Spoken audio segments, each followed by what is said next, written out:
सबको जय यीशु की। प्रभु यीशु क्रिस्त में प्यारे भाइयों बहनों, नवजीवन का संदेश इस शीर्षक के अंतर्गत प्रतिदिन का ईश्वर का जीवंत वचनों को सुनने के लिए, समझने के लिए, उन वचनों के अनुसार जीवन बिताने की कृपा, शक्ति, सामर्थ्य मांगने के लिए मैं आप सभी लोगों का हार्दिक स्वागत करता हूं। आज मार्च की 5 तारीख है, मंगलवार है, और आज के दिन का मुख्य संदेश है कि क्षमा देना और क्षमा लेना हम सभी लोगों के लिए कितना जरूरी है। इस बात को लेकर प्रभु अपने वचनों के द्वारा हम सबों को सिखाता है, बताता है, समझाता है। इस विशिष्ट गुण जो क्षमा करना और क्षमा लेना, इस गुण जब तक हमारे अंदर नहीं आएगा, स्पॉन्टेनियसली, नेचुरली हम क्षमा करना नहीं सीखेंगे, क्षमा प्राप्त करना नहीं सीखेंगे, तब तक हमारी जिंदगी आगे नहीं बढ़ सकती। आध्यात्मिक जीवन में विकास करने के लिए ये क्षमा देना और क्षमा लेना बहुत ही जरूरी है, बहुत ही आवश्यक है। इसके बगैर कोई भी व्यक्ति ईश्वर के नजदीक नहीं जा सकता, ना ही क्षमा मांग सकता। और ये बात प्रभु यीशु ने स्वयं अपने वचन के द्वारा कहा है। मत्ती के द्वारा रचित सुसमाचार अध्याय 5 पद 23 प्रभु यही इसी बात को लेकर जोर देते हुए कहता है, यदि तुम मंदिर में भेंट चढ़ाने जा रहे हो और वहां तुम्हें अपने भाई या बहन के खिलाफ कोई ऐसी बातें याद आए, या फिर तुम्हारे भाई को तुमसे शिकायत है, बहन को तुमसे शिकायत है, तो अपनी भेंट वहीं पर मंदिर पर छोड़ो, पहले जाओ और अपने भाई से बहन से मेल मिलाप करो, यानी कि उन्हें क्षमा दो, क्षमा लो, तब जाके आके अपना मंदिर में भेंट चढ़ाओ। यानी कि प्रभु यीशु मसीह क्या कहता है? वो कहता है, मैं बलिदान नहीं चाहता हूं, मैं दया चाहता हूं। मैं बलिदान नहीं चाहता हूं, दया चाहता हूं। और प्रभु चाहता है कि हम दया दिखाएं और क्षमा याचना करते रहें। इस प्रकार से एक दूसरे के साथ जुड़े रहें। अगर एक दूसरे के साथ जुड़े रहेंगे, हम निश्चित रूप से प्रभु के साथ जुड़े रह सकते हैं, अन्यथा हम प्रभु के साथ नहीं जुड़े रह सकते। इसलिए इस बात पर जोर देते हुए प्रभु आज के सुसमाचार के द्वारा हमें क्षमा देने की, क्षमा लेने की बात बताता है। उस सुंदर उदाहरण के द्वारा, निर्दयी सेवक का उस उदाहरण के द्वारा हम सबों को सिखाता। अगर हम भी निर्दयी सेवक की भांति बनेंगे तो ईश्वर से कभी क्षमा प्राप्त नहीं कर पाएंगे। जब ईश्वर से क्षमा नहीं प्राप्त कर पाएंगे, स्वर्ग नहीं जा पाएंगे। स्वर्ग जाने के लिए हमें हमारे पापों की क्षमा और दया की याचना करनी होगी, पापों से शुद्धिकरण प्राप्त करना होगा, तब जाके पवित्र स्वर्ग में हम प्रवेश कर पाते हैं, अन्यथा नहीं कर पाएंगे। इसलिए इस बात को समझना बहुत ही जरूरी है, इस बात को अपने जीवन में लागू करना बहुत ही जरूरी है,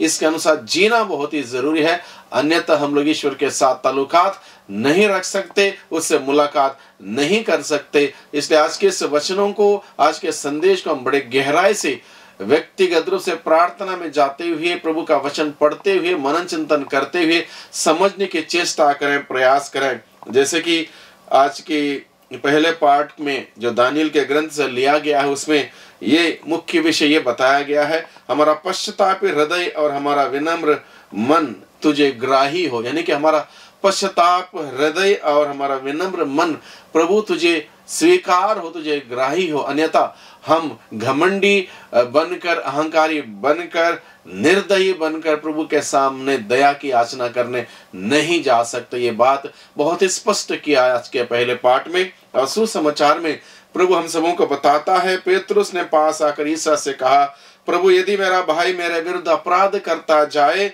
तो मैं कितने बार उसे क्षमा करूं? पेतरुस ने सोचा, पुराने विधान के नियम से मैं बहुत आगे बढ़ के प्रभु के सामने इस बात को रखूं कि मैं क्या 7 बार तक क्षमा करूं तो काफी है। क्योंकि पुराने विधान में क्या है, एक के लिए एक, दांत के लिए दांत, आंख के लिए आंख, एक गाली दी दूसरी गाली, एक मारा दूसरे एक मार वापस कर दिया, बराबर हिसाब ये था। तो पेतरुस क्या कहता, उसने कहीं गुना आगे जाता है और बोलता, 7 बार तक अगर मैं किसी को माफ करूं, क्या उतना काफी है? प्रभु यीशु ने तुरंत उत्तर दिया, काफी नहीं है, 70 गुना 7, यानी कि अनगिनत बार। अगर अनगिनत बार अगर मुझे माफी की आवश्यकता, क्षमा याचना की आवश्यकता मुझे है, तो मेरा कर्तव्य बनता है कि मैं भी अगले को अनगिनत बार, कब? जब वो क्षमा याचना करता हुआ दिन में कहीं बार आएगा, तो कहीं बार जब आता है, मुझे हर बार उसको माफी देना मेरा कर्तव्य होगा, मेरा धार्मिक जीवन का हिस्सा होगा। अगर मैं एक बार, दो बार, तीन बार माफ कर दे, उसके बाद मैं सोचूंगा माफ नहीं करूंगा, इसके मतलब मैं जो दिन में कहीं बार कहीं प्रकार की गलतियां करता हूं, उस ईश्वर के पास नहीं जा सकता हूं क्षमा की याचना करते हुए। इसलिए जितनी बार मुझे क्षमा की आवश्यकता है, माफी की जरूरत मुझे लगती है, उतनी बार मैं दूसरों को माफ करूं, क्षमा करूं। ये बात प्रभु आज के सुसमाचार के सुंदर उदाहरण के द्वारा सिखाता है। और एक कर्जदार था जो अपने मालिक का बहुत ज्यादा कर्ज वो ले चुका था और उसके पास अदा करने के लिए कुछ नहीं था। जब वो मालिक के चरणों पर गिर पड़ा और गिड़गिड़ाया और समय मांगा, मालिक को दया आई और उस पर तरस खाकर मालिक ने उसको माफ कर दिया सारा कर्ज। लेकिन यही व्यक्ति जिसने माफी पाई थी, उसने अपने सह सेवक जिसके 100 रुपये का कर्ज था, उसको माफ नहीं किया, उसको बंदी गृह में डालता है, कठोर सजा उसको देता है। और ये बात जब मालिक को पता चलेगी इसने ऐसा व्यवहार किया, इतनी माफी मिलने के बाद उसने सह सेवक के साथ ऐसा किया, उस व्यक्ति को दोबारा बुलाया गया, उसको सजा सुनाई गई। यानी कि मुझे और आपको भाइयों बहनों, बात यहाँ बस समझने की ये है, मैं दिन भर कितनी गलतियां मैं करता हूं, में से कोई व्यक्ति क्यों ना हो, कितने सारी गलतियां, गुनाह, अपराध हम करते हैं और प्रभु हमें माफ करता है। इतने सारी गलतियों के लिए माफी पाने के बाद अगर मैं दूसरों के एक या दो छोटी गलतियों को माफ नहीं कर पाता हूं, इसका मतलब यह है मैं स्वर्गीय पिता से वो दया की याचना नहीं कर सकता हूं। मुझे सजा मिल सकती है, दंड मिल सकता, माफ नहीं करने के वजह से मैं स्वर्ग राज्य से वंचित हो सकता हूं। इस बात को आज के दिन में हमें समझने की जरूरत है। चाहे अगले व्यक्ति ने गलती कैसे की होगी, जानते कि हुए की है, अनजाने में की होगी, आदत के अनुसार की होगी, बदला लेने की होगी, कैसे भी की होगी, अगर उस गलती के लिए वो पश्चाताप करते हुए आता है तो मेरा कर्तव्य उसको माफ करना। लेकिन हम लोग इतना आसानी से माफी देना नहीं चाहते, इतना आसानी से हम भूलना नहीं चाहते, आसानी से उसको क्षमा करना नहीं चाहते।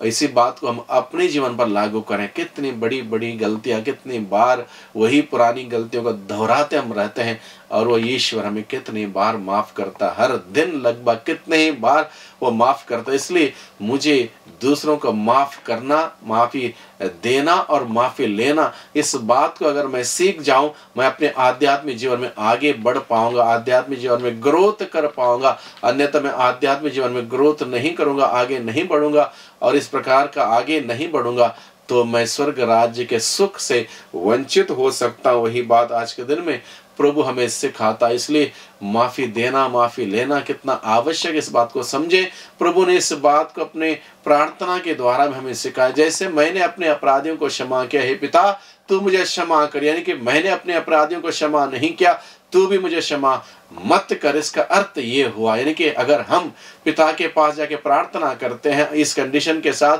मैंने अपने अपराधियों को क्षमा किया इसलिए प्रभु तू मुझे क्षमा कर, तब मेरे पापों की क्षमा मुझे मिल जाएगी। मैंने अपने अपराधियों को क्षमा नहीं किया और मैं प्रभु से पूछूं, मेरा कोई अधिकार नहीं बनता, मुझे क्षमा कर। यानी कि इस बात को समझना, उसका प्रैक्टिस करना, अपने जीवन में उसको लागू करते हुए जीना बहुत ही जरूरी है, बहुत ही आवश्यक है। अन्यथा हम प्रभु की कृपा के पात्र नहीं बन सकते। भाइयों बहनों, आज के संदेश को समझें, इस पर मनन चिंतन करें, प्रभु की कृपा, शक्ति, सामर्थ्य मांगे, वही प्रभु हमारी मदद करें। आमीन।